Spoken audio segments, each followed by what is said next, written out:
Oh, yes. My apologies, everyone. Thank you for being here, everyone, and being patient. We had a family matter to deal with and resolve, but here we are at the Voice of College Football on a Tuesday night in what has become our top 25 that actually makes sense reaction show and call in show. And I invite everybody to take part. This is set up primarily for all the critics, the haters, the trolls to call me. So hopefully they will do that. And I appreciate and will show them a ton of respect. And of course, I will be flabbergasted. I will be floored when the first person who has been critical of the top 25 that actually makes sense actually does call the call-in show. And in the meantime, I'm going to review a number of comments that have come into the top 25 that actually make sense. And we're going to clear up some misnomers out there, and we're going to clear up some criticisms that are, of course, falsely stated, because that happens often. So don't mind you criticizing, don't mind you disagreeing. Of course, that's why we're here. We are here for disagreements. That's why we exist, basically, is because we love college football. We love to discuss it. We love to learn from each other, and we love to disagree and work it out and talk about it, or maybe not work it out, and that's fine as well. But we are built, this channel is built on disagreements. So I don't mind anyone disagreeing with me, and hopefully that's been conveyed only about 47 different times. But as we learn in life that most people, I tweeted this a few weeks ago because I had kind of had it with a particular situation, not personal situation. This was a business situation in which it is obvious to me, it has become more than obvious to me that reasonably intelligent people, and I mean intelligent people that probably half of them, maybe all of them, are smarter than I am, can't follow the most basic instructions. People can't follow. I don't get it. I don't understand. Like if I said, here are your instructions for the morning. Go down to the kitchen, get out a bowl, put in cereal, put in milk, get a spoon. And then I showed up, I came downstairs, and there was a fork and knife. There was a paper plate, and there were some scrambled eggs. Okay, what am I missing here? All right. Rant of the day is over. Let's look at the top 25 that actually makes sense and some of the comments that have come in. And of course, I invite everyone to join the show. And this is how important all of you are. This all with a really good dinner sitting over here that's warm, that's probably going to be cold by the time I get to it, and I really don't want to heat it up. All right, so I'm leaving the link in the live chat. And so please join the show. But first, I want to get to the comments that came in to the top 25 that actually make sense. So this Tuesday night show, we are going to discuss college football with everyone. So if you call the show, you can call about anything. Call about anything in college football. However, I do want to first and foremost address the top 25 that actually makes sense. That's why we're here. So let me get to the comments and post those to the screen. And we will start there.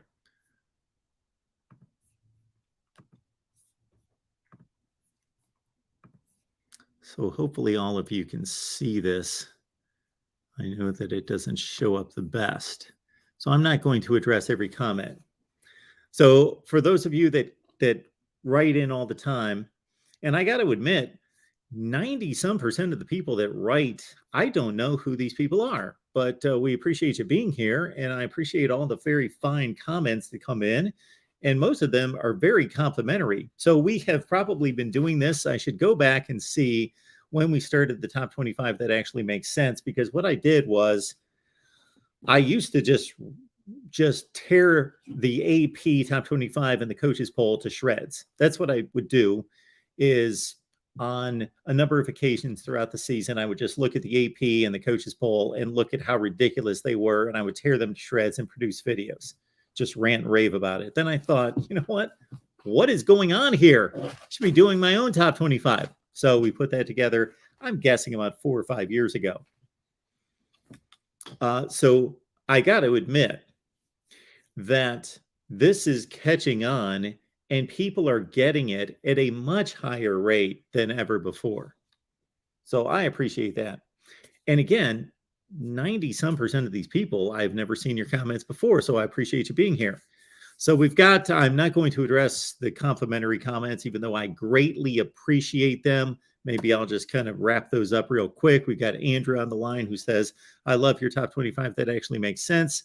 However, he had an issue with Michigan moving from 26 to 15, so I addressed that. Please understand, everyone, that you cannot look at one particular team in a vacuum. So we're not ranking one team. So it would be different if you said, rank Michigan every week, give them a letter grade, or give them a 1 to 10 ranking every week. On a scale of 1 to 10, Michigan is a what? And base it on their resume.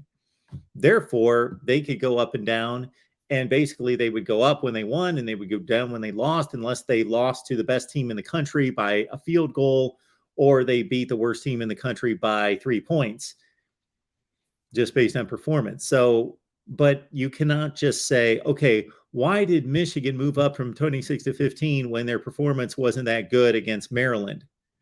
Well, I noted about 8 teams that lost. So none of this works in a vacuum. It all is related to each other. So Expired says you definitely should make a video for the top 25 that actually makes sense, but also the top 25 you believe are the 25 best teams in the country. I mentioned that last week. That's a possibility that I believe was going to confuse a ton of people, but maybe we'll do it next week.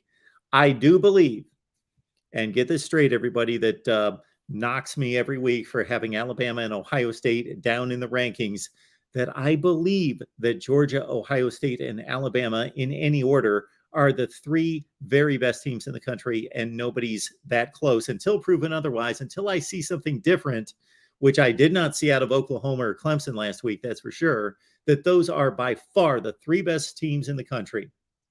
Then there's a gap, and then I think that there are 10 or 15 teams that are all about the same. Probably Oregon, probably USC and Washington, probably Penn State, probably Clemson and Oklahoma, even with the loss last week against Kansas State, and probably Oklahoma State and Baylor, and probably a bunch of other teams, including Texas A&M and Mississippi State and Ole Miss and Tennessee and Kentucky. Okay, and Arkansas, and a few others. Dan, I appreciate it, who says, great job, Mark. Always appreciate the thought and effort. I would make Oregon the number 1 loss team above Texas A&M, though. So Dan Davis believes Oregon should be the number 1 loss team over Texas A&M. But I explained that Texas A&M has beaten, I know Miami's not that good, but they're still a Power 5 team. And Texas A&M obviously beat Arkansas, and Oregon does not have a win anywhere close to defeating Arkansas. Wheat Penny Wonder. Now, this is the perfect person who should be calling. Not a fan. So I don't know if they're not a fan of me, which is fine. They don't like me, or they are not a fan of the rankings. But I agree, Tennessee should be that high. Okay. NCAA playoff teams are not sold, that he's not sold on yet. There's a number of teams there. M. Dutchie, Louisville fan here. People are sleeping on Florida State. Not me. Thanks, M. Dutchie. Anthony, how all the other polls fail to see Syracuse and Kansas with such great resumes is beyond me. Exactly. Kansas has collectively 3 of the best wins in the country. They really do. They beat Houston by 3 scores. They beat West Virginia by 2 scores in overtime on the road. And the other win was against Duke. So am I selling them as, see, nobody's resume looks really good right now. So you look at that and say, Kansas has one of the best resumes in the country. They only beat Duke, Houston, and West Virginia, that doesn't sound like a good resume, and it's really not. But if you start to compare it across the country, almost nobody has beaten two even decent teams. Tennessee beat Pitt and Florida.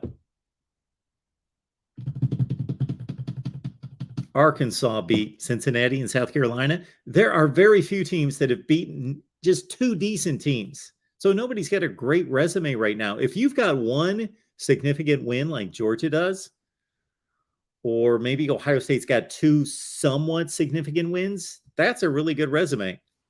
Brad says, terrific job again. I love the non-bias and regardless of brand rankings. Yes, Paul, James Madison should be ranked with two quality wins versus Middle Tennessee State and App State.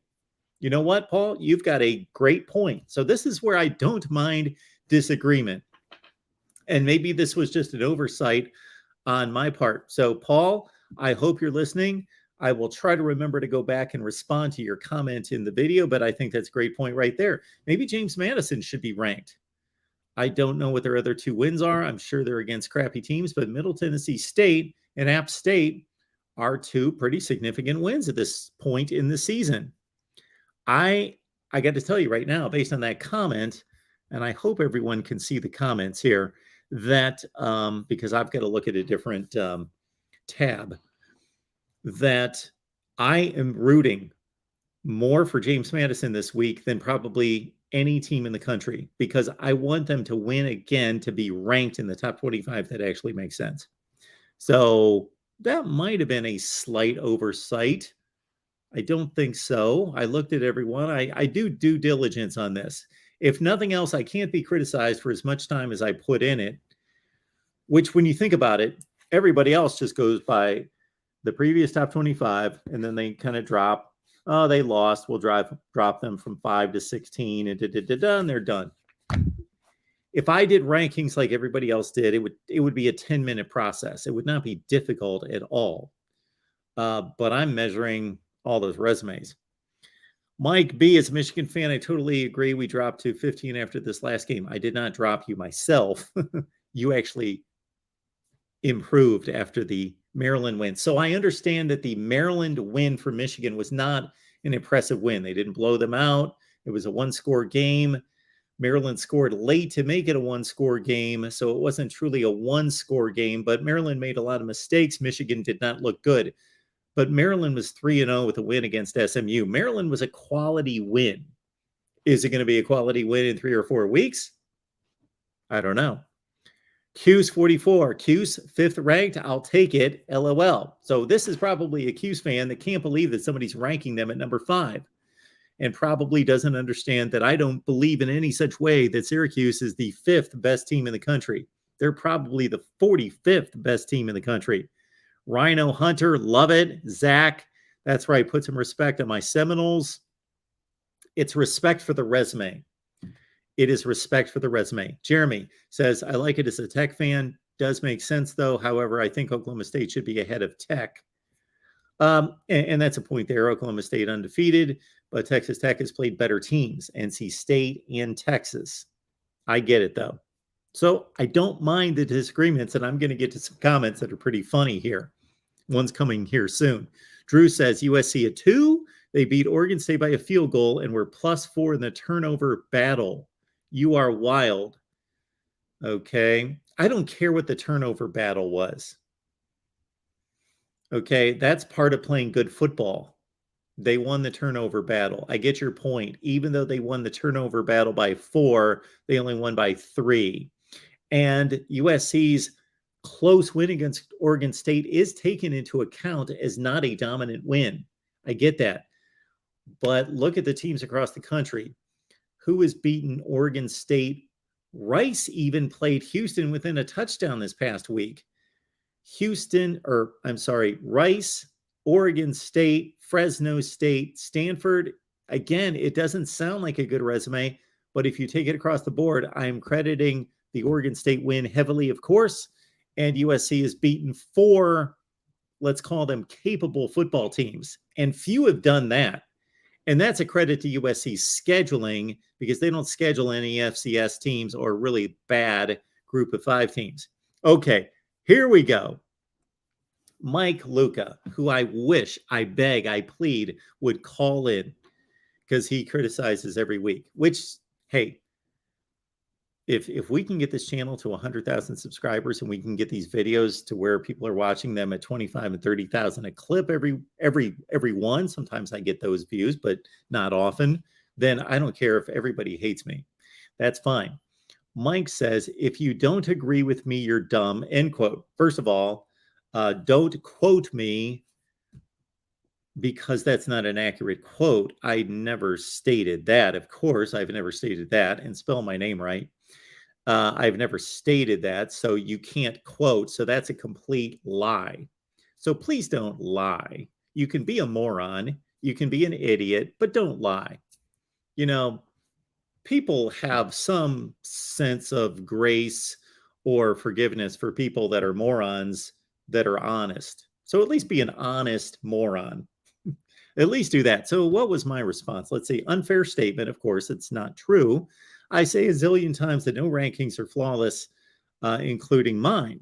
Disagree with me? Fine. I welcome that. Don't make things up with the intention of hurting my reputation. Your comment is a lie and coming down. So I wanted to wait until this before I deleted this person's comment, which I will do now because that's just flat out a lie. Okay, so please don't lie. I don't want to take out your comment. Paul Barnett, we appreciate that. Best in the business. Love your stuff. Keep it up, brother. Thank you for that. Mark says, yeah, I'm not sold Penn State either. They should have blow out Northwestern this weekend. Dustin, Kentucky beat Florida by 11 in the swamp. Tennessee beat Florida by 5 at home, but people place way more value in Tennessee's win, even though Florida's coach's decision, blah, blah, blah, blah, blah, blah, blah. Okay, Dustin, I get your point, but we're not ranking based on one game.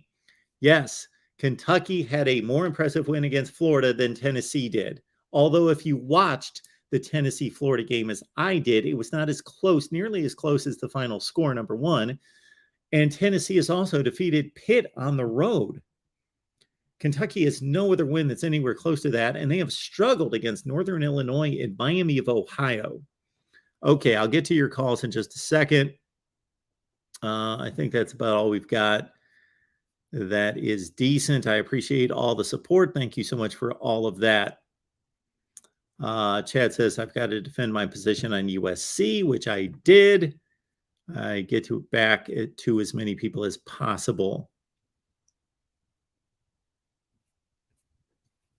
Okay, these are the kind of comments that drive me crazy because I want people to either state their position, back it up, or call. Do one of the two. Don't leave some moronic comment and run like a coward. So, Ken, you crazy bud, explain to me why. Just give me one example. Just one. Just give me one example or call. Please call. I have pinned a comment at the top of these videos for 4 consecutive weeks now to say, this is the call-in show. Please call. And many of you have been so patient to wait that we will take some calls. Now hear the voice of college football. Yes. Aiden, what's going on? What's up, brother? How you doing? I'm doing well. What's the good word? Well, I got some follow-up appointments next week in the state of Delaware. So that's what's been going on with me. But yeah, I will say though, I do like you bumping Michigan up from 26 to 15 because overall, I do think Maryland is a good team. Especially offensively, they might be the second best offense in the Big Ten. Yep. And it really was a 2-score game at the end. I mean, Maryland scored late, so I mean, obviously Michigan didn't play perfect, but I was not impressed with Michigan's win. I got to tell you that. I was impressed from the standpoint that every good team in America, every top 10 team in America is going to be challenged by just okay teams this year, and they're going to have to gut out a win, and maybe that's Michigan's win. They had one against Rutgers last year. Rutgers wasn't any good, and Michigan barely beat them at home. But that didn't mean that Michigan wasn't good enough to beat Ohio State and Penn State and win the Big Ten championship. So who knows? I mean, I did say that if Michigan was not covering like 17-point spread that was set out. Okay. So who knows there? But I don't get why people just can't just leave comments or call into the show every time they have a disagreement. I'm sorry, Aiden. Explain that to me one more time. You don't understand why what? Like why people just can't call into this show or just leave a comment, explain why they Yes, I'm a nice guy. Because I mean, I thought you were a little bit. I don't want to say crazy, but back in week 2 when you had Arkansas over Georgia, I thought that was a little bit of a stretch, considering Georgia just beat Oregon 49-3 the week prior. Yeah. So I mean, I just called in, just talked it out, just settle it. Absolutely. And I thought that your point was valid, that you can look at it as, okay, who showed in a particular game that they might be the best team in the country? Well, Georgia had the best win. Georgia may still, even if Oregon's not the best team that's been beaten this year, they're certainly one of the best. Plus, Georgia just stampeded them, crushed them. That is the most impressive win still in college football this year, in my opinion. But at that point in the season, Arkansas had 2 quality wins. That's why I gave them the nod with Cincinnati and South Carolina. Yeah, because me personally, I just think that Georgia's win over Oregon at that time, I tend to value more over those 2 wins, but sure, I get it. And that Georgia win over Oregon seems much more impressive, considering that same Oregon team just demolished BYU 2 weeks prior. All right, Aiden. Anything else? So, what are your thoughts on that Penn State-Michigan game coming up in 2 weeks? 2 weeks? Why are we talking about a game in 2 weeks? Let's talk about the games this week. I can't tell you what I think about a game in 2 weeks because I want to see the 2 teams that you're talking about play this Saturday. I want to see Penn State and another data point against Northwestern. I want to see Michigan against Iowa, especially. Yeah, so what are your thoughts on that Iowa game? I mean, I know it's a tough place to play, and as much as I'm not a believer in that defense, or their offense, Iowa's defense is really good, especially considering the offense had some struggle points. How do you see that Iowa game faring out? Well, I'm not going to make a pick on it here, but I think it's going to be much closer than what the Big Ten championship game was last year. Iowa's a strange team. In some ways, they're the most ridiculous team in America because they've got a great defense,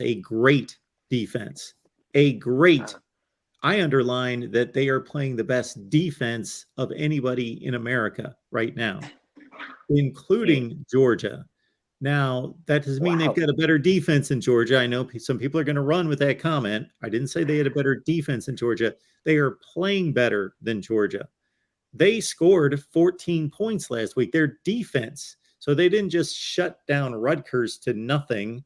And even Rutgers' touchdown didn't mean anything. The game was over. So not does Iowa just shut people down. They score their own points for their own team. So, but then the offense is so ridiculously pathetic.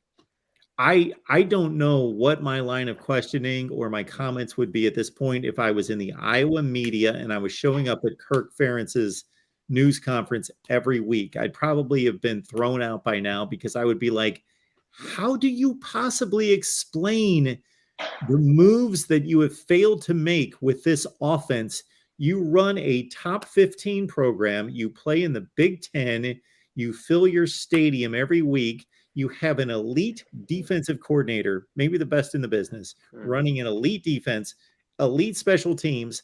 How do you keep these people happy when you've got this completely inept, completely incapable offense that is worse than throw out the worst offenses in the country at me? Iowa is worse than all of them. Yeah, I mean, you scored 3 points against an FCS team, bro. I mean, their defense is their offense directly and indirectly. But I think that Iowa game is going to come down if JJ McCarthy can hit those deep balls when he has a chance that he missed on last week. Missed on 4, hit on 1 with Ronnie Bell in the fourth quarter. So, because if he can hit them, then if he hits on those, the game's over. Forget it. Because I mean, Iowa's offense. Let's be honest. I could probably feel a better offense right now. I got to tell you, this may sound like a ridiculous comment, but my goodness, if they gave me a complete spring, summer, winter workouts, the whole deal, the complete off season with the Iowa offense, and gave me the playbook, I just can't imagine that I couldn't surround myself. I've got an offensive line coach there. I got a receivers coach. I got a running backs coach. I got a quarterbacks coach who's actually got a pretty decent resume, that we couldn't pull together a better offense than 150 yards per game. Like, I mean, 150 yards per game in modern college football, that is really hard to do. I mean, you have to be next level bad to accomplish that feat. Yeah, I don't get it. Well, Aiden, we appreciate you stopping by. I want to get to some other callers calling in, but call back anytime. Well, man, you don't got to worry about that. All right, let's keep it moving here on the Voice of College Football. We got Christopher on the line from Colorado. Hey, Mark. How are you? I'm doing okay. How are you? I am doing just fine. I just had a question for you.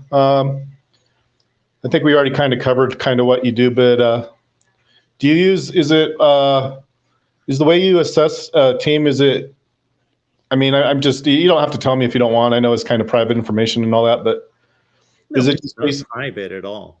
Well, it might. I mean, you don't want to necessarily give your formula or whatever, but no, it's really not a formula. It's a process, but I don't know if I'm splitting hairs there. But I'll tell you exactly what I do. Go ahead. Oh no, well, there was like I said, I kind of went back and I wanted to see where mine fit with yours and all that. I'll be honest. I mean, there were some similarities, I guess, but they're kind of the same thing. Again, there really isn't a one-to-one sort of thing. Not that there should be. I just, for example, and I don't know if this is an outlier. Maybe you don't have UCLA rated at all. Is that right?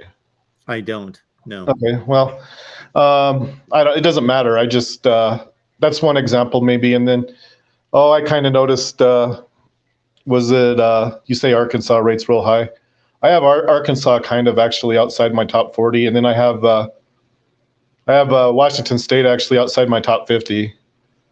I don't know that it necessarily matters. I just, there's not a strong agreement, I guess, but that doesn't necessarily mean you're wrong. I just, I don't have the same result, I guess, which is fine. Let me ask you this. So Arkansas, their first 3 games were wins. Right. They defeated Cincinnati by a touchdown or 2 touchdowns. I forget now. 2 touchdowns. I think it was 38-24. So anyway, they beat Cincinnati by 2 touchdowns. They beat South Carolina by 2 touchdowns. Okay. And they struggled against, what was it, Missouri State, and beat them by 11. And then they lost to Texas A&M by 2 points on a missed field goal on the last play of the game. That's their resume right now. Okay. So let me ask you this question. If they would have lost to Texas A&M instead of by 2 points, 23-21, they would have lost to Texas A&M 50-0. Would that have affected your ratings at all? I don't know for sure because what I do, I think I've already told you this. How do you not know? Well, I don't Christopher, because how do you not know if that affects the ratings, the final scores of the games? well, the result does, but I don't know the extent to which what is it, the point differential? Yeah.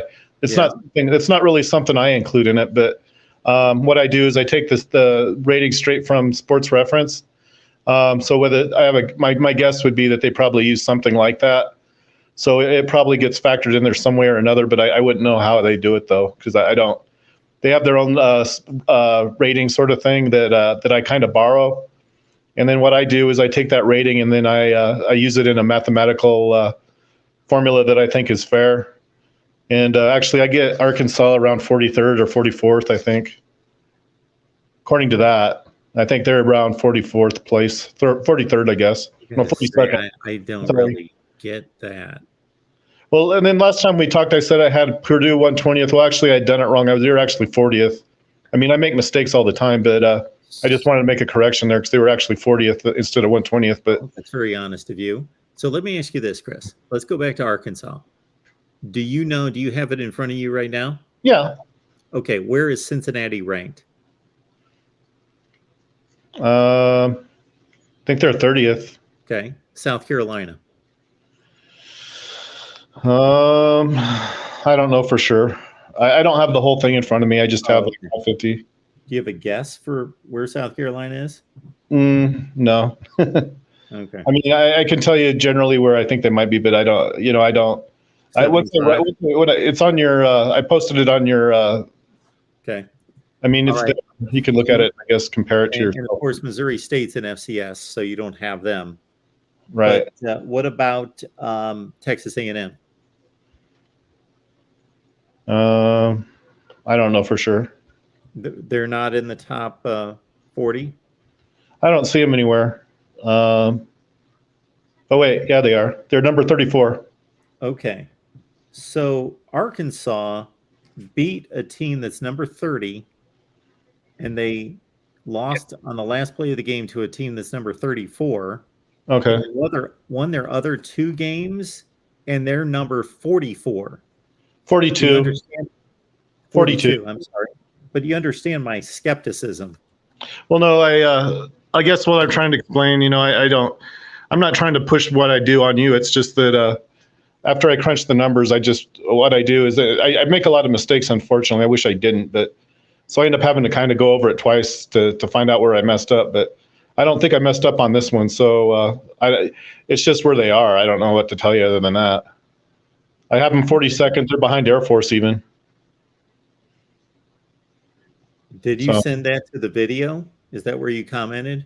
On your the week 4, whatever, I put it on there. It should be correct, except for I did notice the caller that had told me that I didn't know that James Madison had beaten. I was under the impression they'd gotten beaten. So I that's the other one I have to kind of adjust. But so that bumped them up from, just to kind of give you an idea how much it affects a team. They would have been 26th if they had gotten beat, and they're bumped all the way up to number 11 after winning. So you can see the difference in terms of after winning, they bumped from they were 16th. So they went from 16 to 11 in mine. James Madison is the number 11 team in the country. Well, based on what I use. I don't necessarily, I internally know that they're nowhere close to being that good, but I don't have an issue with that because they've defeated two pretty good teams. Well, no, I just, like I said, I'm basing it on what I've, put into this thing. I don't know. I'm not really putting them there, but that's where they are. I mean, is number 11. So, and if they'd have gotten beat, because the reason I know this is I thought they had gotten beat. I just take the scores and I use the scores, and I assumed they had gotten beat. And so I had the wrong result, unfortunately. But so they would have been number 26 if they'd gotten beat. So they still would have been real close to being a top 25, even if they'd gotten beat. So I don't know if that helps. And I had them at number 16 last week.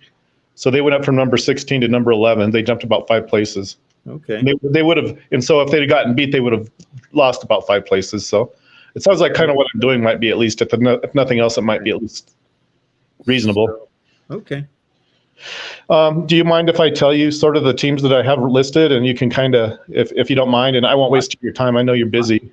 I've got your list right here. Go ahead. Well, like I said, you have to bump James Madison to number 11 because they weren't. That's the wrong mistake on that one. All right. But it goes Ohio State, Southern California, Alabama, Georgia, Penn State, Syracuse, Washington, Florida State. Sorry, Chris. Why are you telling me a list that I'm looking at? Oh, I didn't know you had it. Yeah, I've got it right here. Okay. Yep. Well, what do you think of it then? I guess I can ask you that then. What do I think? You don't like it? No, I think it's reasonable. I think it's reasonable. I don't think that there's any question that somebody could reasonably watch Ohio State play this year and think that they're the best team in the country. Okay. And even based on the metrics, I still believe that Wisconsin and Notre Dame are pretty good football teams. I think they're top 25 to 40 teams in the country, and Ohio State just ran through Wisconsin like it was nothing. I think that USC, even though they haven't beaten anyone that's extremely good, they have defeated 4 quality teams. Like they've not played anyone that's horrendous. You know, I don't disagree with this much. You've got Syracuse at 6. I've got them at 5. I've got Penn State at I don't have it in front of me, but 7 or 8, something like that. You've got them at 5. I've got Georgia at 1. You've got them at 4. It's fairly close. We come to these conclusions in different ways. Again, I'm not crediting UCLA yet because the 4 teams that they've defeated are just so bad. Do you mind if I take a look at it real quick? Sure. I have Phil Still's annual thingy. Yeah. So what I do is I end up, because I can't really watch the games. I just I take the scores and I write them down, and then that's kind of like why, like I said, I didn't know why I got the wrong result on the James Madison thing, but the caller, I was confused about it too because I was pretty sure that they gotten beat. But anyway, what I have is I have UCLA have beating Bowling Green, Alabama State, South Alabama, and Colorado. Yes. Is that right? Yes. So that puts them at 4-0. I think a 4-0 team probably ought to be listed there somewhere, don't you think? Well, I don't believe that their 4 wins come anywhere close to anyone who's won 4 games or won 3 and lost 1. It's not their fault. They will eventually, starting this Friday, play good teams. But those 4 teams that they've beaten none of them are any good. Like they've played an awful schedule to date. Well, I have UCLA rated 13th and I have Michigan rated 19th. I don't know if that's that or not.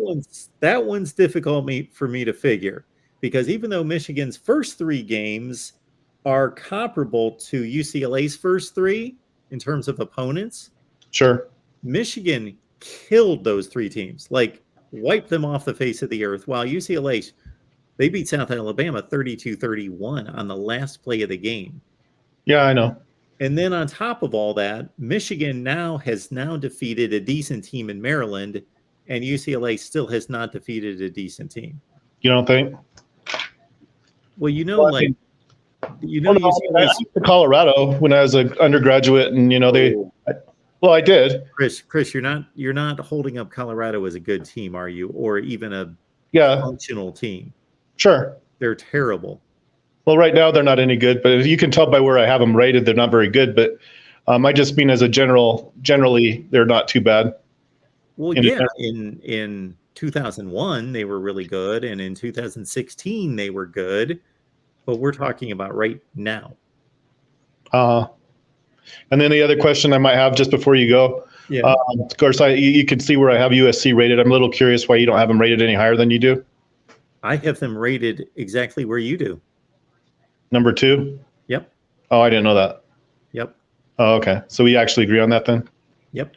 The other thing, wouldn't you think, Mark, and I'm not trying to, I know you have your own opinion on some of this stuff, but wouldn't it be a lot easier if this season ends up the way it is, that if we just put USC and Ohio State in the Rose Bowl and called it good? Don't you think that might be a good thing? It would depend on what's going on with everybody else. Well, I just mean, like, let's say they're the only top 2 teams at the end of the year, rather than mess around with the playoff. Don't you think that might be okay? The top two according to whom? Everybody. Everybody. Yeah. You really think we're going to come to the conclusion of the season and USC and Ohio State are going to be the top two teams in the country according to everybody? Yeah, maybe. I don't know if it was going to be that way or not, but yeah, I kind of wonder if it won't be. It looks like it might happen, That's what I'm trying to say. I'm not saying it will happen. I just say it looks like it could happen. I'll put it that way. You mean that they both could be undefeated at the end of the year? There's no way to predict it. I'm just saying, let's just say it might not, who knows, maybe Penn State let's just pretend it's them, but let's say maybe. What you're saying is completely feasible. I get your point that USC and Ohio State could end up the year. Let's say they both go undefeated. I think everyone in this chat right now, although it's improbable, it's very possible. Sure. Well, I guess my point is, and it's like, I know you already have your opinion on it, but let's just pretend, like I say, you have to kind of pretend at this point, even if it's not those two teams. Don't you think that might be a better way than have to mess around with a playoff that doesn't really, the playoff, I guess it works, but if you could get a Rose Bowl, it's between USC. I mean, what's wrong with that? That's kind of my point. Okay. It would be a beautiful game in 1975. Tremendous. Okay. I've seen it many times. The point I'm making, Chris, is first and foremost, it happens about once every 10 years where we get two teams, and at the end of the regular season, we say, well, those are the only two undefeated teams in the country, and they play really difficult schedules, and they're great, and everybody thinks they're the two best. Miami and Ohio State in 2002. Nobody else went undefeated. They were the only two undefeated. Okay, they played in the BCS championship game. Oregon and Auburn played in 2010, as you well know. Now, there were undefeated teams like Boise State and TCU that year, but at their level, they were the only two. Okay.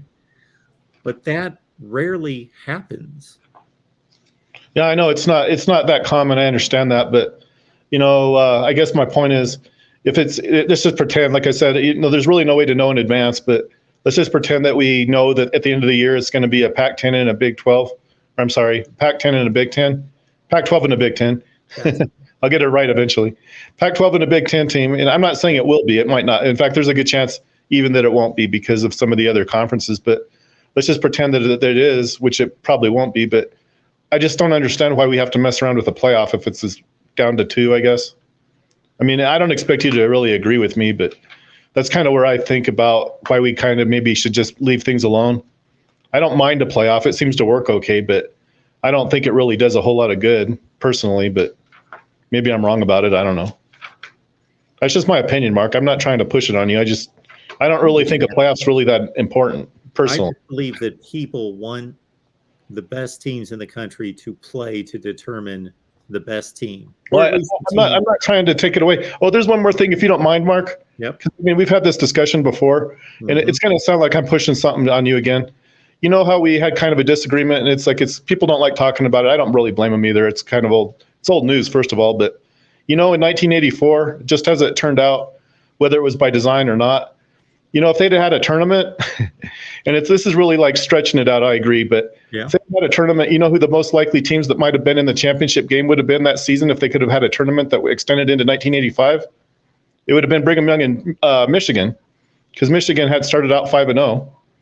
So I guess my point is, it's like even that year you could almost make a case for it as if it was really actually settled on the field, even in a year as strange as 1984. Well, I know you probably don't agree with that. No, I don't agree with it. You know why I don't agree with it? Well, you're taking results from 1984 and you are stretching them into 1985. And I will know that hang on just a second. I will know that while Michigan was a pretty lousy team in 1984 at 6-6, they then finished number 2 in the country in 1985. You cannot talk about two different teams and put them together over 2 years. Michigan lost players to the NFL draft. They had new players come in. They were a different team in 1985. I understand, Mark. I just wanted to throw that out there because people were giving BYU grief for not playing anybody. But even at 6-6, they were a top 50 team, don't you? I mean, that's just a fact. They were, you can say. When I say lousy, I mean Michigan lousy. That was the worst Michigan team between 1968 and 2008. That is the worst Michigan team. You know who I have at number 50 right now? Just for comparison, yes. I have Rutgers at 50th. So it'd be like playing Rutgers. There you go. Okay. Does anybody here believe that the best team in the country should be playing Rutgers for the national championship? I don't know. Well, I just kind of thought you could, you can use it and do whatever you want to with it, but that's. Oh, and then it compared against the season last year as far as a rating, it would have been like they had played Washington State. There you go. Okay. Thanks a lot, Chris. All right. Have a good night. You too. So I guess Chris is campaigning for this particular season based on his formula, based on what happened in 1984 and him justifying BYU playing for the national championship against Michigan would be like the #1 team in the country right now. Let's say Georgia, or in his rankings, Ohio State playing Rutgers for the national championship, or last year, Georgia playing Washington State for the national championship. Okay. All right. Ian from Akron's on the line. Ian, how you doing? Doing well, Mark. How are you? I am doing just fine. What's going on? So, Mark, I think one of the best parts of your show is the top 25 that actually makes sense. And since you are your own brand, I think you got a lot of great things, the call-in aspect. But I think this is one of those things where, like, it should totally grow your brand. And we need to start collecting quotes from Mark Rogers, because we could have a top 25 that actually makes sense shirt, and the quote's going to be, at least be an honest moron. That I've written a few. I've written a few of your quotes down. I'm saving them in the notes, and that's my new favorite. That is tremendous. Well, yeah, because I know your intention is not necessarily to cause controversy like that. I think, I don't know you personally, but I've watched you enough to know that that's not your, intention. No. But as you know, people like drama, and people like to argue and all that. So I think this is a great portion of the show, because it makes complete sense, but human beings don't. So, at least be an honest moron, people. That is brilliant. Not what I said, but what you did with what I said. You did it, Mark. But so it's sometimes hard to get me to laugh, but you did it very easily there. I'll just summarize it this way, Ian, that when I get accused of either trying to please people, or I get accused of stirring up controversy and getting people to, get pissed off, annoyed, aggravated, I always explain it this way. I just either tell the truth, give the facts, or some things aren't factual. They're just opinion. I give my honest opinion. And sometimes my honest opinion is extremely boring. People are like, well, that's what everybody else thinks. That's not that interesting. And I just say, well, that just happens. If you said, is Tom Brady a great quarterback? And I said, yes, that would be pretty boring. Everybody knows that, but that's what I believe. Okay. But there are other things that I tell the truth, or I give my opinion, and it's contrarian to most. And then it pisses people off and annoys people, but I just deliver it. And sometimes it's boring and uninteresting because it's what everybody else thinks. Sometimes it gets people annoyed and amused or whatever else because it's a bit contrarian. But it's always true to myself. Well, yeah, the truth is often unpopular, Mark, as I'm sure you know. Yeah. So getting into, I don't really necessarily want to compare. My intention is not to compare your 25 to the AP poll, but almost I'd like to say a few things about it, just because I feel like it displays how your approach makes a lot more sense, just whether you agree with it or not, because rankings, like, anybody can make a ranking system, and none of them are going to be the same. So I feel like the AP gives a lot of weight to, like, I don't know if I want to call it a good loss, but yeah. You see, like, you don't have, like, for instance, I don't have your rankings right in front of me. Hang on. So you don't have Wake ranked, correct, in yours? I really had them close. Right. Really close. I guess my point is they're a 3-1 team, and they have a loss to what we're calling a number 5 Clemson in the AP. So they're going to weigh that loss as a good loss, right? Yeah, and I agree with that. I I- agree with that. I Now, if it was a good loss, meaning a quote good loss because Clemson's so good, but Wake lost 38-0, then shoot, anybody on the we could bring any team in and they can lose to Clemson 38-0. I wouldn't give that any like a good loss. But they took Clemson to the wire. My issue with Wake Forest is they haven't beaten anyone of consequence. Like their 3 wins are weak, weak, weak. Well, that's I guess where I was going next. That's my point. It's like, yes, you can look at them as a 3-1 team. I'm just using them as an example. This isn't about Wake Forest necessarily, but they're a 3-1 team who have a loss to a top 5 team, but also haven't beaten anyone. So that the 3 in the win total, I don't know. Why would, for instance, in the AP, a 23 ranked Florida State who's 4-0, maybe Florida State hasn't beaten a powerhouse or something, but they're still 4-0 and they're ranked right behind Wake. So they're giving more weight to Wake's 1 loss to Clemson than they are to 4-0 Florida State. Unfortunately, what they're also giving a lot of weight to is that in the preseason, they had Wake ranked and they didn't even consider ranking Florida State. Right, which was going to be kind of another thing I brought up eventually. And it seems like that's the main problem with these, mainstream rankings, or it's just, it doesn't make any sense for what's going on at the moment. I can look at it all day and, like, for instance, what we just said, Florida State did beat LSU. Is LSU a great team? No, but Wake hasn't beat anybody better, and they have a loss. So why is Minnesota, once again, Minnesota's 4-0, and they have them. Who did BYU beat, for instance? They beat Baylor. Oh, you're right. Okay, that's a But bad. they really got trounced by Oregon. Yeah, exactly. Who has Baylor beat? They beat Iowa State last week. They beat Iowa State. So maybe Minnesota hasn't really beaten anybody of. No, their 4 wins are pretty weak. Pretty weak.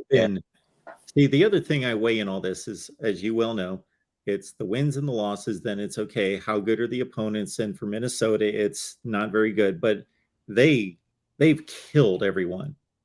They're another version of Michigan up until last week. They've just. So I do give them a lot of credit for just hammering teams into the ground. I'm sorry, were you still talking about Minnesota? Minnesota. Oh, Minnesota beat Michigan State last week. Yeah, so they beat the 3 cream puffs out of the gate, including Colorado, which is a Power 5, but we know how bad they are. And then and I'm not stating Michigan State's some great team, but they're going to win games. They have talent. Again, I can't project, of course, it goes against my thought, but I'm still giving some weight to going to Michigan State and winning 34-7. Yeah, and I guess that's my point. I just see these AP rankings, and unfortunately, yes, it is based off of a lot of things are based off of their preseason. And I guess it would be too chaotic for them not to and jumble them around every week. But early in the season, especially, it needs to move a lot for it to make any sense. And you have, Oklahoma drops 12 spots in a week, rightfully so.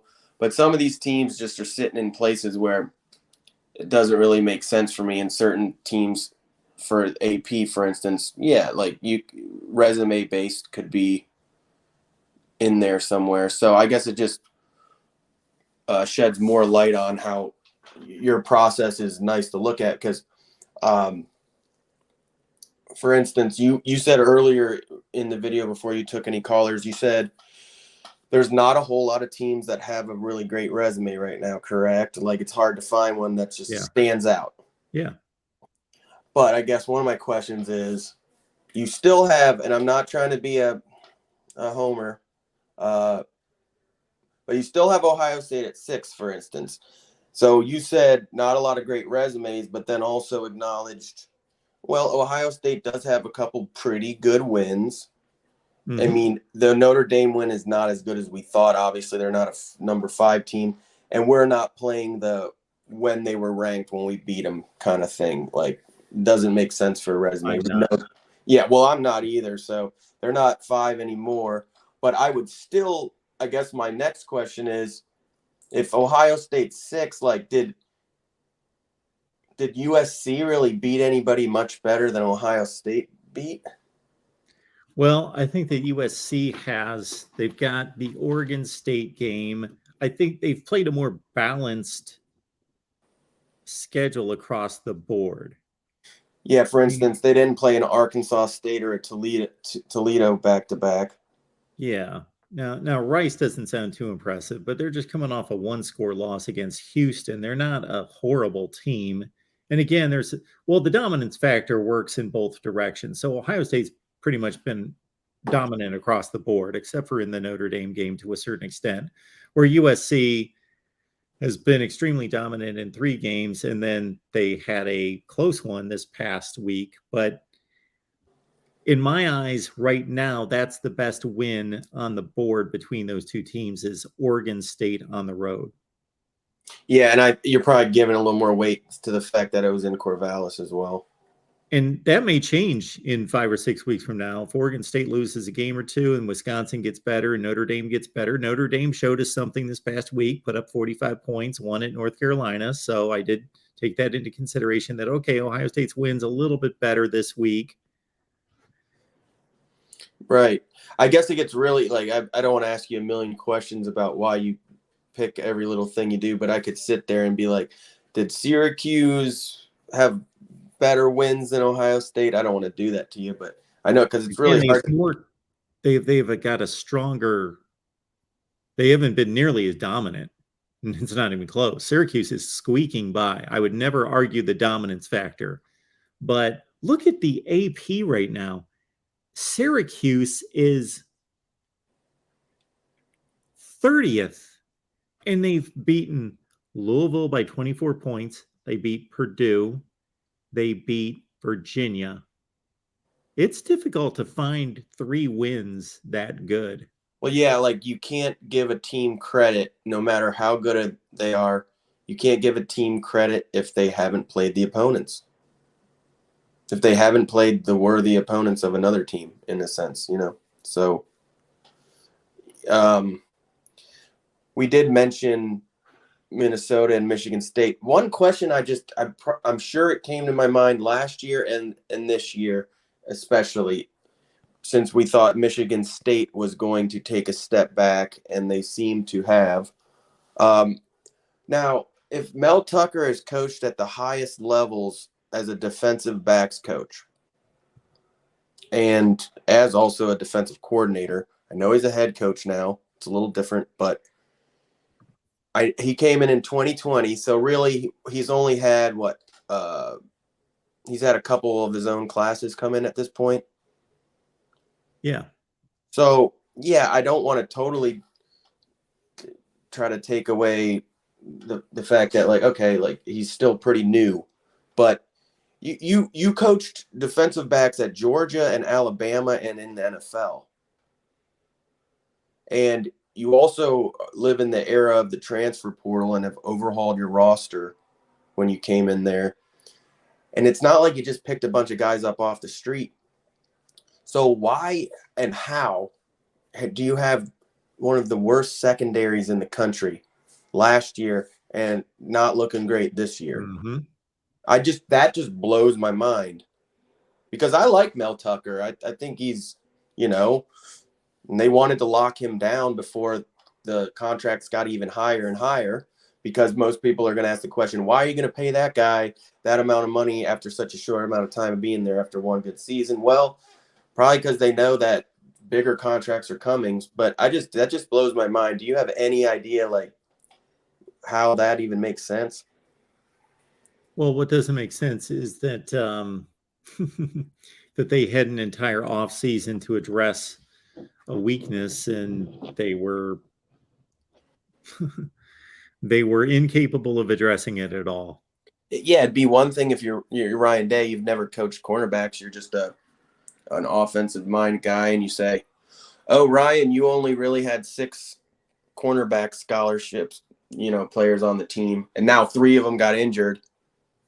Because that's literally the situation that Ohio State's in. But to be a defensive, he's not just a defensive backs coach at wherever, he at the highest levels of college football and in the NFL. So that was just one Sure. thing I thought you would maybe have a little thought of. But I'll let you go, Mark. Thank you so much. I love the rankings and at least being honest more on everybody. Thanks, Ian. I appreciate you being here. It's our guy Ian calling in from Akron. All right, let's keep it moving here at the Voice of College Football. We got J-Dub on the line. J-Dub. Mark, I was just thinking of like a TV show where a guy's sitting at his desk and he's interviewing a guest, and completely out of nowhere, a giant Monty Python 16-ton weight falls out of the ceiling and completely obliterates the guest. And if I could drop a 16-ton weight on Chris, in the name of humanity, I would be happy to do so. The guy likes to go back to 1984. Okay. Well, I graduated high school in 1984, and I know who Chris was in 1984. He feathered his hair. He wore Izod polos. He listened to Culture Club and A Flock of Seagulls, and he drove the Escort his mom and dad bought him. That's who Chris was.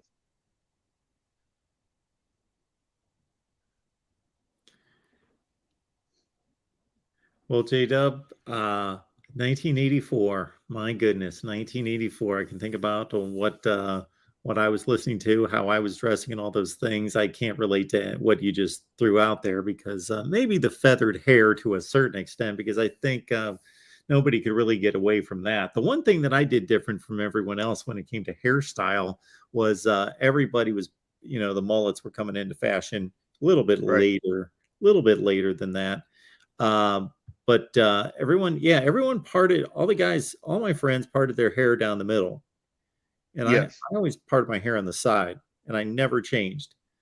And all my friends right down the middle, and I was a parted on the side kind of guy. I could never get my hair to part down the middle, no matter how hard I tried. My beautician mother said, "No, you got a natural colic. It's just the way, 90% of people have one side their hair is going to part on, and there's nothing you can do about it. It's the way it is."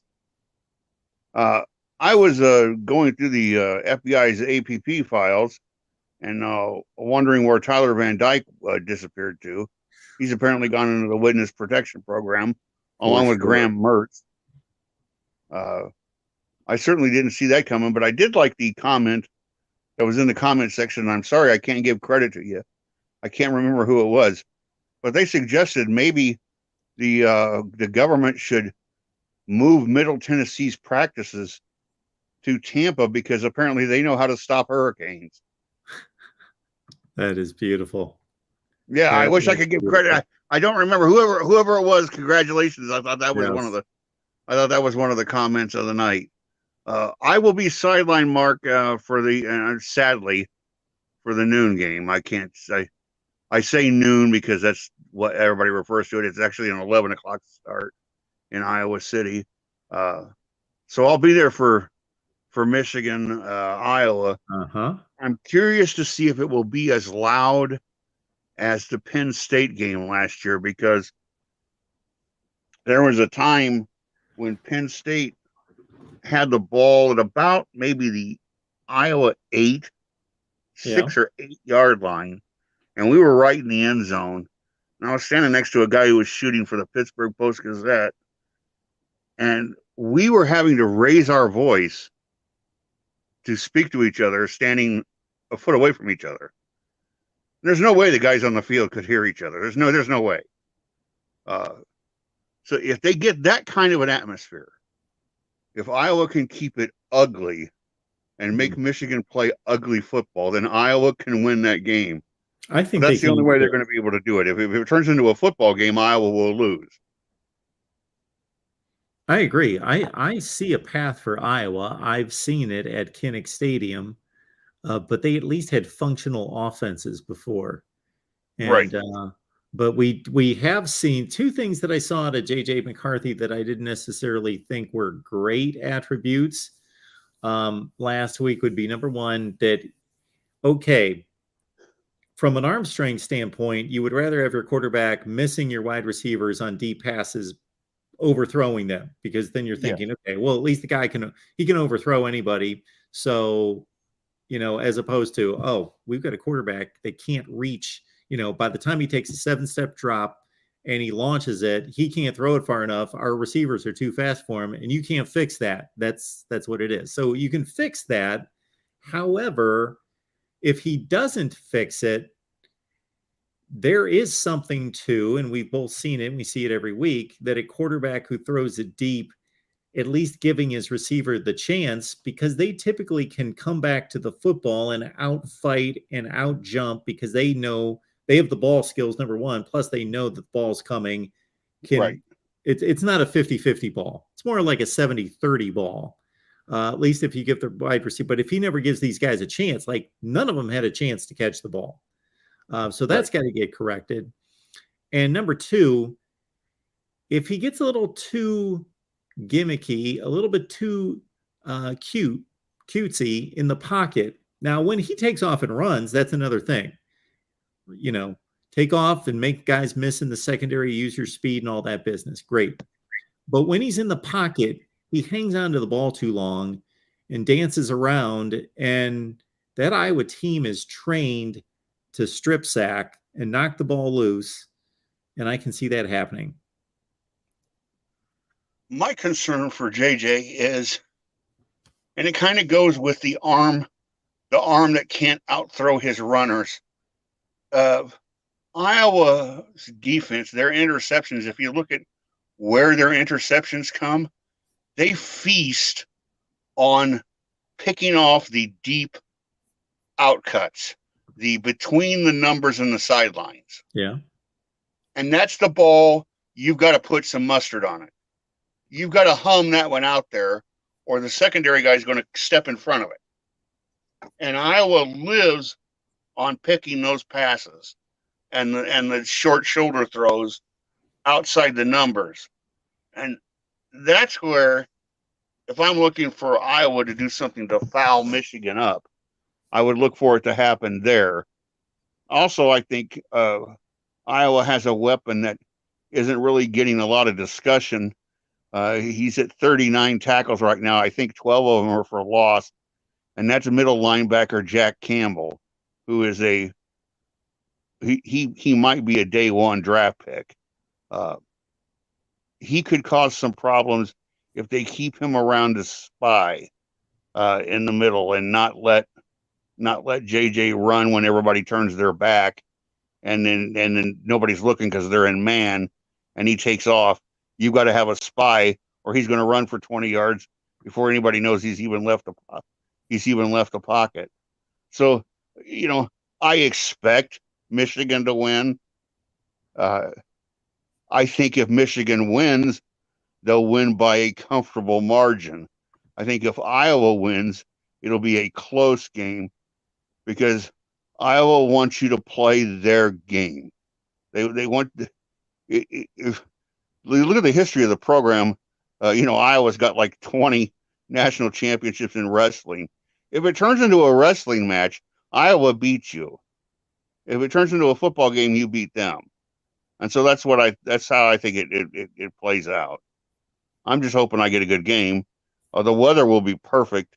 They're looking at 72 and sunny for kickoff, and for the end of September, 72 and sunny is as good as it gets in Iowa.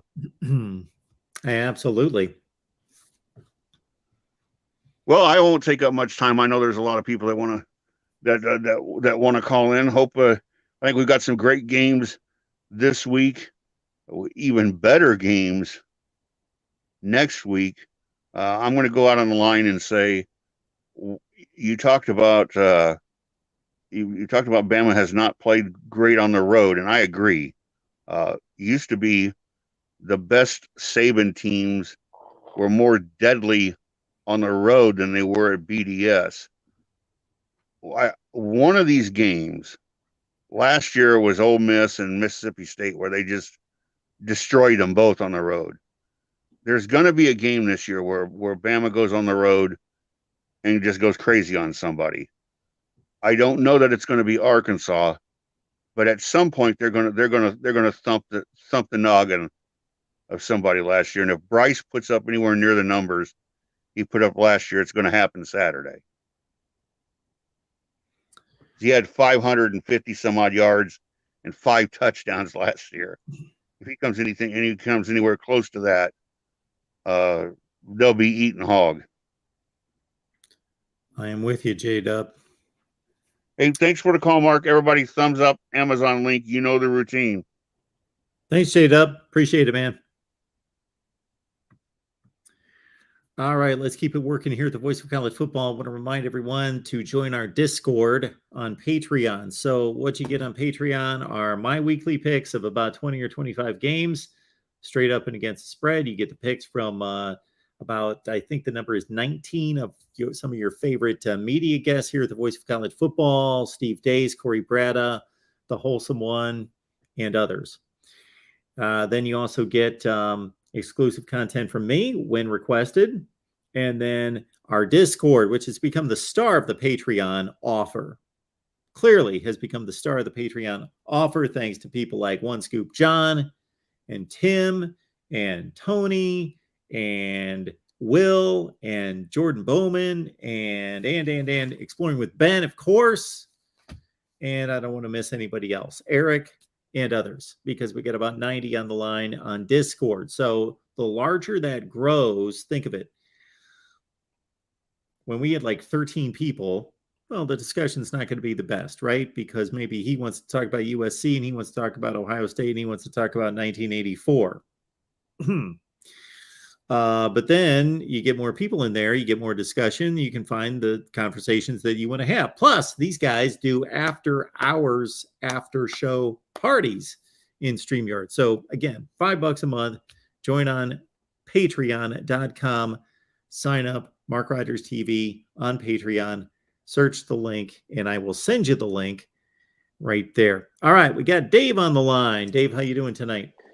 Hey, how's it going, Mike? I'm good. What's going on? Yeah, I'm just basically thinking about I was thinking about you were talking about Minnesota, and you know I'm Minnesota Dave. Yep. You get to Yep. finally see him. Good to see you. I was thinking about do you have any is there anyone, do we know what the quarterback's going to be for Purdue? Yeah, that's a great question. So I don't know who the quarterback's going to be. So if nobody paid attention out there to the Purdue FAU game that the Boilers almost lost, they held out Aiden O'Connell, and Austin Burton looked, based on the stat sheet, that he played okay. But if you look at the yardage, he must have tossed a million checkdowns because he went 21 to 29 for like 160 yards. So there's a huge difference, of course, between Austin Burton and Aiden O'Connell. And I did not see Jeff Brahms. I usually check out most of the Big Ten news conferences on the Big Ten Network on Monday, but I did not see Jeff Brahms. But I can certainly look it up. But you know what? Even the media people at Purdue would tell you not a whole lot more than what we have to say, because most likely Jeff Brahms has said it's game time decision. But we'll see. Okay. Yeah, they said something. I heard something about it, like a rumor about a rib. That's all I heard. Like his ribs, something's wrong with his ribs. Yeah, wow. That is probably not going to heal quickly if it's.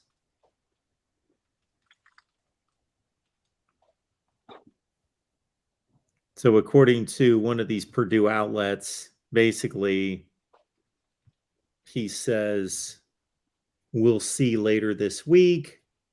Rom did not indicate what the injury was, but said the injury was first sustained in the first quarter against Syracuse.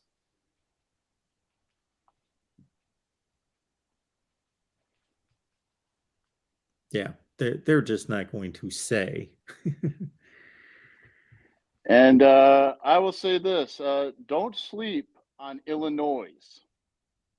I agree. Very good team, especially offensively. They have a great running back. Probably one that will actually what's his name? Brown. I can't remember his Mo name. Ibrahim. Well, that's Minnesota's. Oh, I thought you said Minnesota. Well, Oh, you said Minnesota. Illinois. Chase Brown. Illinois. Yeah, Chase Brown. He rivals probably Mo Ibrahim for probably one of the best running backs right now in the Big Ten. And that's pretty much it, Mike. I'm out.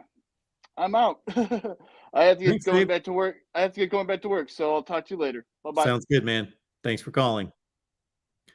All right, let's keep it rolling here at the Voice of College Football, and let's do everything that Exploring with Ben is telling us to do, which includes let's raise that thumbs up. So that's very simple, and it's something that mystifies me, except for I clearly remember watching YouTube for years and years and years, and all the people that I like to watch on YouTube, which probably none of you watch, because I don't watch any sports guys on YouTube, but the people that I watch on YouTube, but I got to remind myself, give that person a like, give them a like, because if I don't think about it, I don't do it. So we have to remind everyone from time to time. But man, like I look at the last live stream, we got like 3,700 views on the last live stream. And I'm going to guess there's like 200 likes. So our live stream from Saturday night has 3,700 views and 209 likes. What is that? Like 6% of the people. How does that happen? I would hope that everybody would just hit the like button. Even if you don't like me, if you like what we do here at the Voice of College Football, please hit the like button. All right. David Greenshield's on the line. David, how you doing? To the man that gives college football its voice, the great Mark Rogers. Hi, and how are you, sir? I'm doing just fine. As long as you tell me that you've hit the like button. I hit the like button every time, Mark. Thank you, David. I because the one of the few people I listen on YouTube to is Mark Rogers. Well, thank you for that. So, David, I got to say that it has been very nice since over the last several weeks that we've seen you on here, and you frequent some of the other shows as well, and I listen in. And thank you. I've always enjoyed our conversations. Of course, I don't know how long you've been watching, but it's been a few years now, maybe 3 years, something in that range. Yeah, about 3 or 4. Yep. And now we've got a little thing going with our guy Tim and Tony. They start these other shows. They're phenomenal. And I enjoy kicking back and listening to you guys. Well, that's what I was saying. I mean, if we could ever get something formed as far as, because they kind of do Pac-12, if we could ever get something formed as far as Big Ten, well, that would be something. Do you have any suggestions? I'm sorry to cut you off there, David. Do you have any suggestions of other people that we could bring in? Well, I know that we've got Ohio State people. Unfortunately, I know we have some Team Up North people. Well, I was trying to think if you have any. Well, that's true. Some Penn State people. I know you just had a Minnesota fan on there. So I'm trying to think of if we have most of the bases covered is what I'm trying to think of as far as the rest of the Big Ten teams. Well, Michael is he's campaigning for 3 of Michael us. would be a great because he's a Purdue fan. That's right. Sorry about that. Do too many shows unless somebody's gonna like. Well, I mean, even if it was me, Michael, and one scoop, or I would enjoy doing it. I wanted to ask you, Mark. First of all, how'd you do this week? I just broke even. Okay. Let me look those. I think I went 9-9, 14. What was that? 9-9, 14-4 straight up, 9-9 against the spread. Let's run them down, and I'll see how you did on these games. Well, I'll start off. It was real simple for me, real cut and dry. Okay. I went 1-1. I called the Clemson over against Wake Forest, and I put my hand on the stove. I went storming and Norman with the Sooners, and that was a big mistake. And I should have listened to you, Mark, because I think you were very apprehensive about that game. Oh, I was very adamant about K-State covering. Yes. And I thought, I mean, maybe I thought Oklahoma was hot, or maybe just Nebraska was that bad. And, with all the games, so you're very selective. You kind of narrow it down to a couple games, and then you put a dime or two on those, correct? Right. I may do 3 or 4 at max. Where I'm providing, well, I don't want to overemphasize it, a service of sorts. So I pick all the top 25 games, and then I'll throw in a few more. And then there's usually a few that really sting. Like the previous week, the Purdue-Syracuse game, if you remember how Purdue that those sting when you feel like, okay, I nailed this game, and then last play of the game. The Arkansas, no, I was okay on that one. Anyway, this particular week I looked at it and I thought, sure, I could have made different picks. I only went 9-9, but nothing really hit me as, boy, you were dumb, or this really went against you. So I took Michigan to cover. Okay. Missed that. Yep. I took Central Michigan with the 28 against Penn State, so I got that right. I took Kansas to cover against Duke. They did. Okay. I took Virginia and the 8.5 against Syracuse. So they covered. I took Georgia in 44.5 over Kent State. I just thought that they would annihilate them. Of course, they didn't. The alma mater, Mark. Yes, I went against the alma mater. Yes. I took Clemson to cover the touchdown against Wake. Of course, they only won by 6 in OT. Now, this was my bad pick of the week. I took Michigan State in the 3 against Minnesota. Ooh. Yeah. Did you really expect a rebound there, or were you just not buying the Gophers, or what? No, I'm buying the Gophers. I just thought Michigan State would rebound at home the next week. I picked them to outright win the game. Okay. Well, I did want to get to some Big Ten football here with you, since I was alluding go through all my picks first.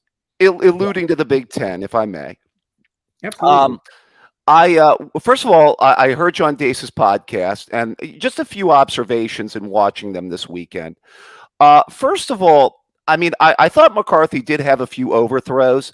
I know Dace had kind of talked about how good that wide receiver room is, but I'm just wondering, has Dace ever outlined who the alpha in that wide receiver room is?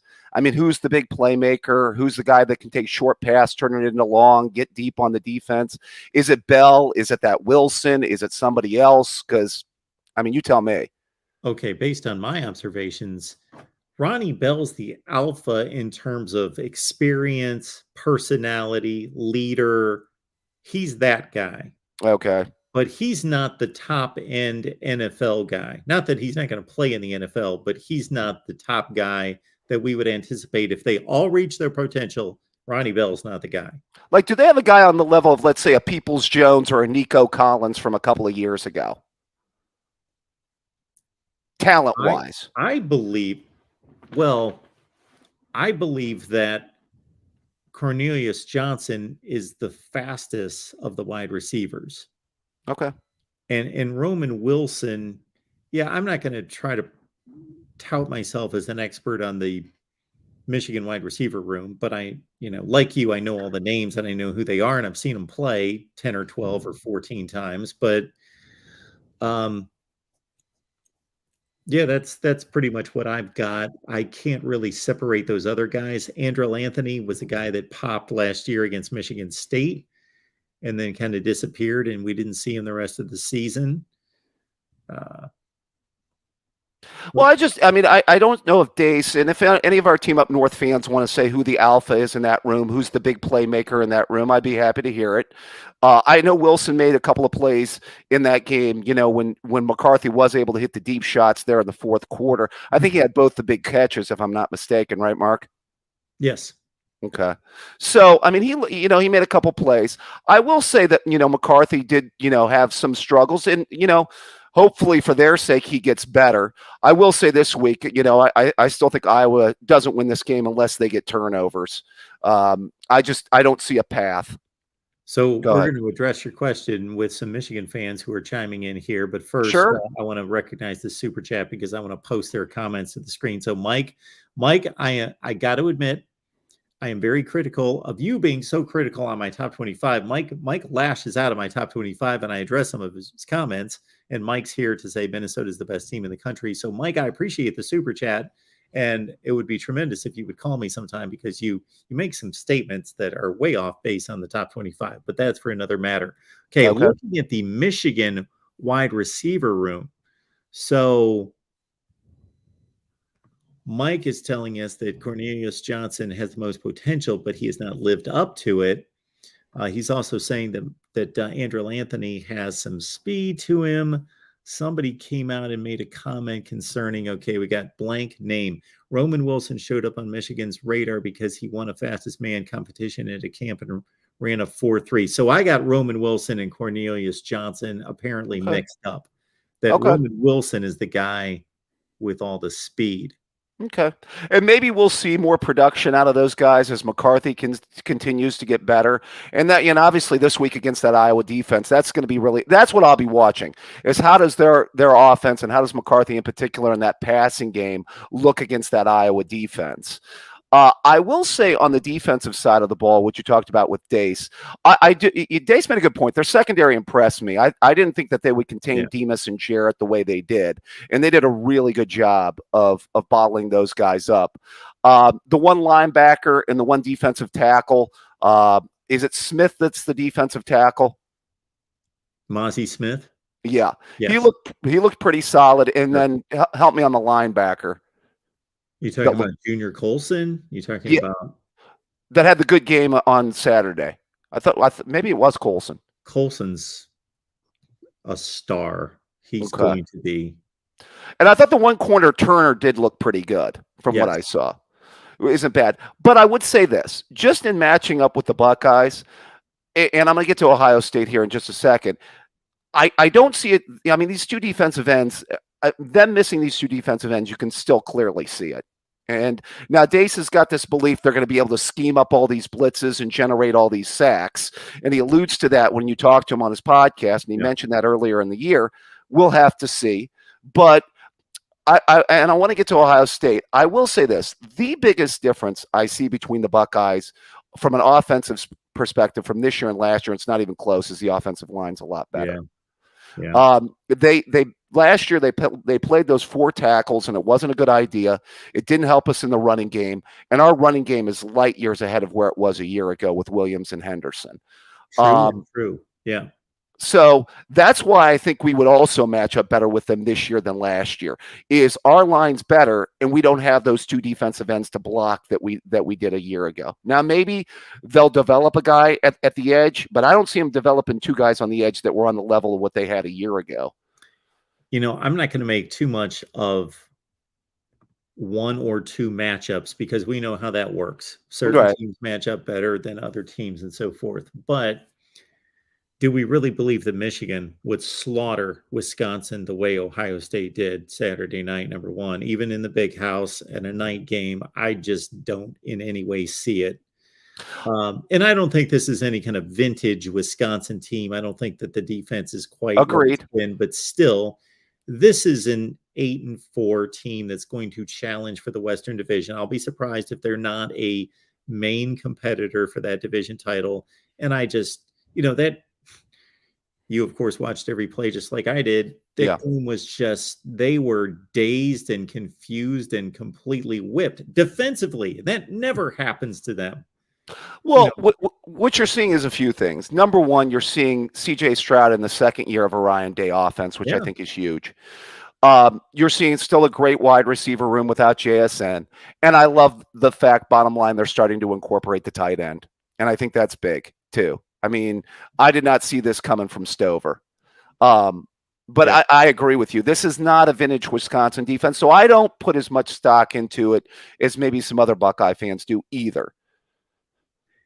So the comment that Calvin's making, okay, Calvin, come on. let's be honest here. A lesser Michigan team beat Wisconsin and Madison by 21 points last year. First of all, we have yet to know if this truly is a better Michigan team than last year's team.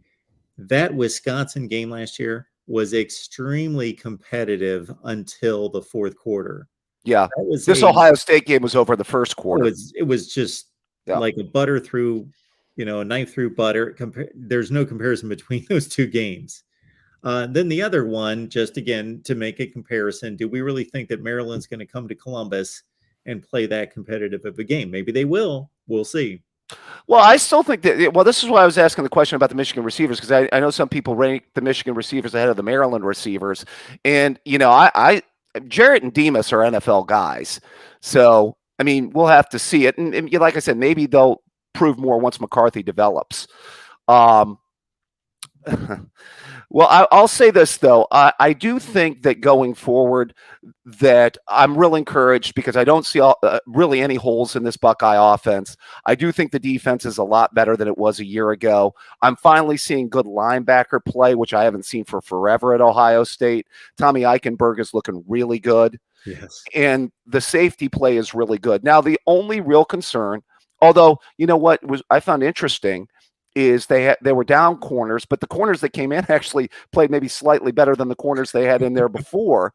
But again, we won't know until Ohio State gets a passing game. And some people are saying Penn State. By the way, do you still do a Penn State show, Mark? We don't do a weekly Penn State show, no. Okay. Well, I knew you used to have some Penn State people on there. They do a post-game show. Oh, they do a post-game. Yeah. Okay. Yeah, I mean, Sean Clifford is what Sean Clifford is. And on the perimeter there, I don't see a Dotson or a Hamler or anybody that really can also challenge the Buckeyes down the field at the wide receiver. I know they're better running the football with Allen and with Singleton. Yes. I get that. But I still don't see any really good things out of that pass game. In fact, I'm still convinced they might be better with Aller at quarterback than Clifford. From an arm talent standpoint, they probably are, but you know how coaches are. Right. They're going to stay with the guy that's experienced and got him there. Yeah. Well, Clifford's got that pension and Social Security coming to him, so he's probably trying to work to, pick up on that. I did want to say, I actually am still impressed with Minnesota. I think that's a solid football team. Yeah. I like the running game. I think they get solid quarterback play. Now, I don't think they got a chance against the team coming out of the East, but, kudos to PJ Fleck, who may be on his way to at least another 11-2 type season. I like PJ Fleck. I think he's doing a heck of a job.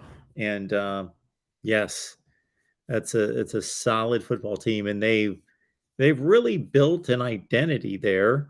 They know what type of players that they want, and they run the same type of offense I know Kirk Sherrock has done different things with their offense, but they really run a system now, and they take on that Big Ten Western mold of the upper tier of the Big Ten West to produce much better teams out of the talent that they gather. Sure. Yeah. I mean, a well-coached team, experienced quarterback, a team that can run the football. That's a solid team in the Big Ten West. I mean, bottom line. I will say this, the drop-off at Sparty, Dace did mention this point on his podcast. I thought it was a good point. He goes, losing Kenneth Walker, cannot be discounted on how huge of a loss. He had mentioned that he may have won them. He won them the Michigan game last year and may have won them a few other games. Yeah. And there was a point last year where he was a Heisman favorite, right, Mark? Well, sure. He was my Heisman favorite. I know that at one point. And, I even remember watching quite a bit of them playing Rutgers, which, of course, we don't even compare those two teams from last year. And they were in serious trouble. They were in a 4-point game, like late third quarter, early fourth quarter, and he makes about 18 guys miss and takes a ball like 89 yards for a touchdown, and that allowed them to separate. And nobody else that they've got this back from Colorado, Jarek Broussard, or the Wisconsin back, Jalen Berger, just not the same guy. Yeah, to kind of address the caller from earlier who talks about the deficiencies in the defense, particularly in the secondary, I would just go back to the fact that Mark D'Antonio left that cupboard completely bare. Yeah. And it's gonna take a couple recruiting classes for Tucker to build it up. I just think bottom line. Hey, couple questions about the other conferences before I let you go. Florida State's chances of overtaking Clemson in the ACC are where, according to Mark Rogers? I would have given them 3 or 5% chance to start the season, and I think that's ballooned to 25 or 30%. Like, wow. If we took the names off the teams and the colors and all that and just judged them on how well they're playing, Clemson's not playing that well. And Florida State, they now have a wide receiver room that's not great. It's not elite, but it's so much better than what they've had over the last 4 to 5 seasons. Hasn't resembled, it looks like an Illinois wide receiver room is what they've produced. And they finally, those are all transfer guys. Micah Pittman from Oregon, Johnny Wilson from Arizona State, some guys that can play. They've got 3 legitimate running backs. Like, they've got a running game with 3 really explosive, powerful backs. They're playing really good defense. For them to go to Louisville, consider this. Their quarterback gets knocked out of the game. Who carries the offense? He runs all over the place. You know who he is. Jared Verse, their most talented, if not their best defensive player, their most talented. He leaves the game like in the second quarter. They lost somebody else, one of their best offensive linemen. They started the game without their best defensive tackle. And Tate Rodemaker had done nothing against anyone with a pulse, had never thrown a decent pass. And he throws some bad passes when he first gets in there, throws a pick that really cost them, but he kind of finds his way. And I know beating Louisville is but considering all that adversity on the road with their backup quarterback, and they pull out a win, and then they just laid waste to Boston College, which again, Boston College is lost. Right. Yeah. I mean, they're pretty bad. It's not like they won the game 24-13, like they may have last year. They stomped on them from play one. Right.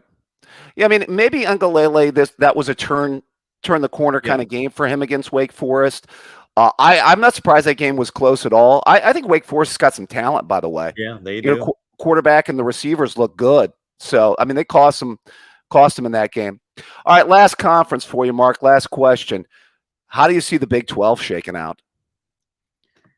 I don't know how it's going to shake out. I am completely. Do you have a favorite right now? I mean, even after 4 games, or just a lean? My lean was Oklahoma to start. Right. That was just barely a lean. I thought that those 3 teams were the class and that Texas was a wild card. And then once Texas beat Bama, I thought, okay, is this for real? Well, they've already lost a game to a team that's not supposed to be a contender. That was a bad loss. They had a 2-score lead in the fourth quarter. We haven't seen Oklahoma State against anybody yet. Right. We've seen Baylor against 2 pretty good teams in BYU and Iowa State. I was impressed. I didn't see the BYU game. I saw them play quite a bit Saturday against Iowa State, and they really won that game comfortably, even though it wasn't too comfortable on the scoreboard. They were clearly the better team. Yeah, I tend to agree. I mean, I think there's like 4 or 5 teams that can win that conference right now. Yeah. At least.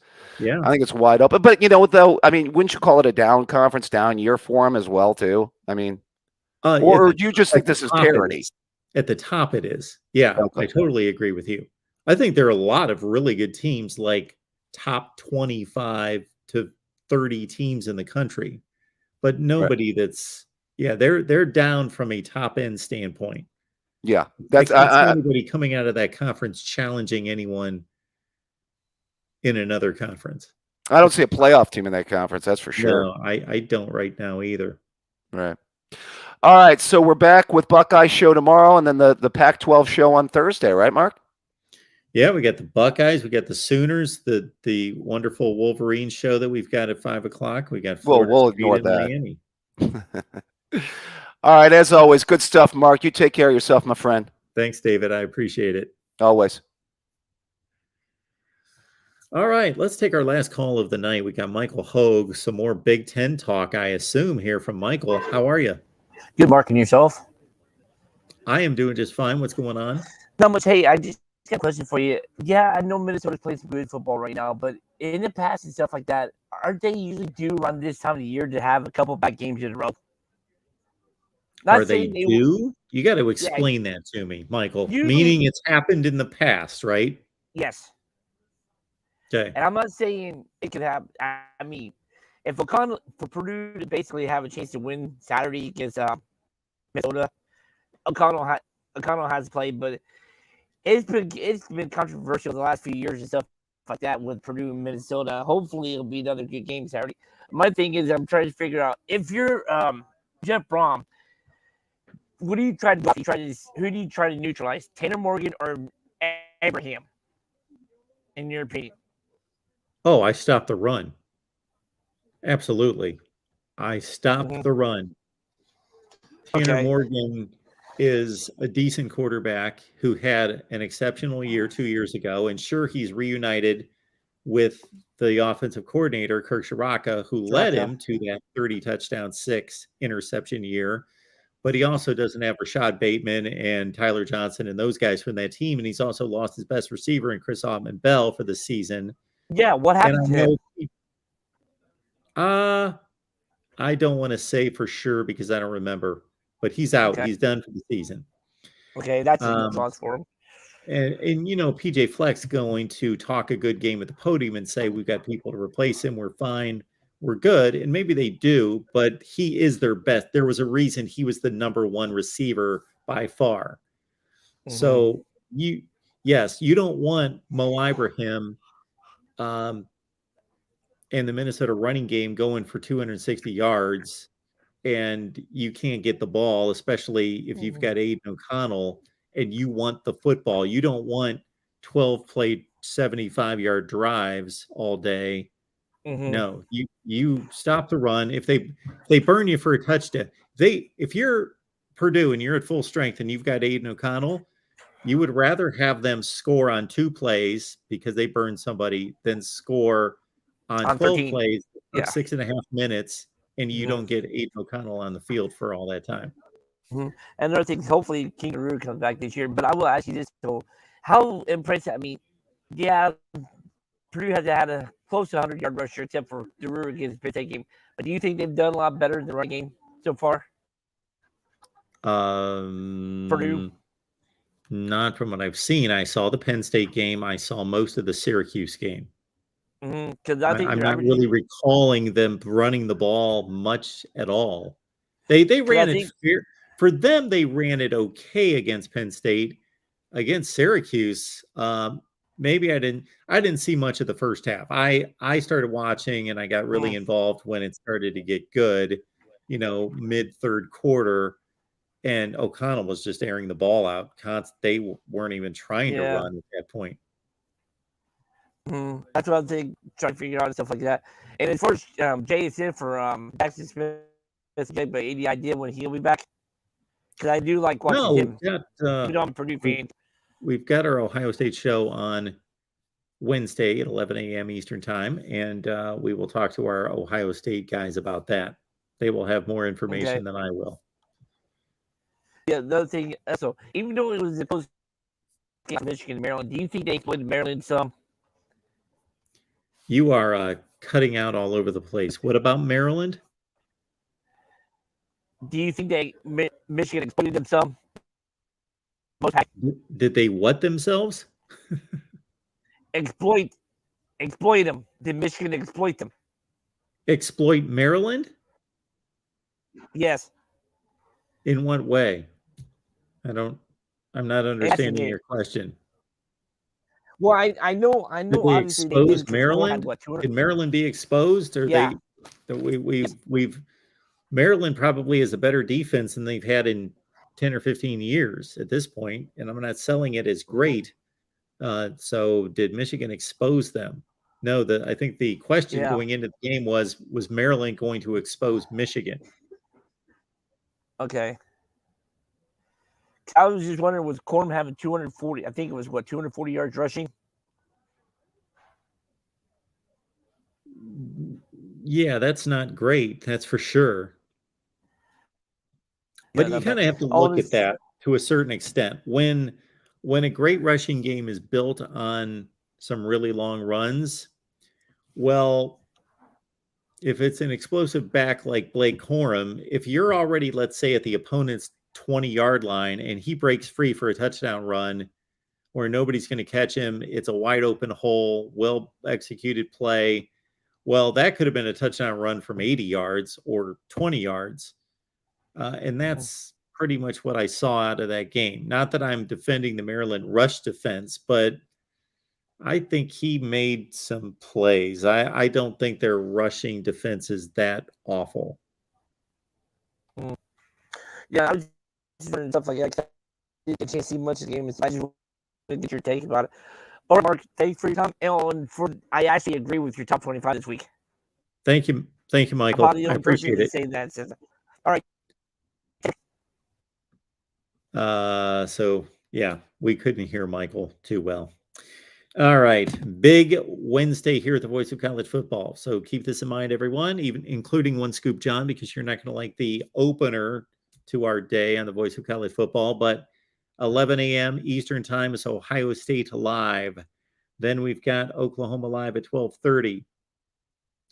We've got Michigan at 5, Florida State at 6, Miami at 7. Right here at the Voice of College Football. And sign up for Discord. Go to Patreon, search MarkRogersTV. And as the knuckleheads say all the time, this is the best $5 you're going to spend. You go to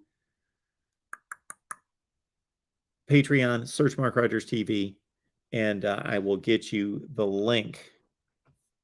All right. Anything else before we take off for the night? I posted a question. There it is from Exploring with Ben. Thank you so much for that, Ben. That's right there in the chat.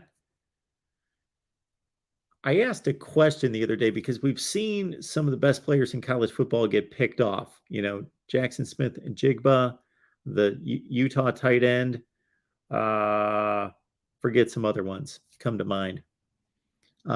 Just answer the question that I posted in the community section that asked about significant players who have been lost to injury, whether that's currently right now for a few games or for the entire season. Yes, One Scoop John, I know you're here, you're supporting. I appreciate that so much. Thank you for that. And again, it would be phenomenal if we had 1,000 people in our Discord chat, because then what we would be able to do, and we can do it much sooner than that, would be we can divide these chats into anything you want. If you're an Oklahoma fan and you love recruiting, well, we would love to get to the point where we've got so many people in there that we could just have an Oklahoma recruiting chat, and you could talk to Oklahoma people about recruiting, and we could get you information there. All right, everyone. Appreciate you being here at the Voice of College Football. I am going to go eat dinner. And I appreciate everybody being here. We will see you bright and early on Wednesday over on the Ohio State channel for Buckeyes Live, 11 a.m. Eastern Time.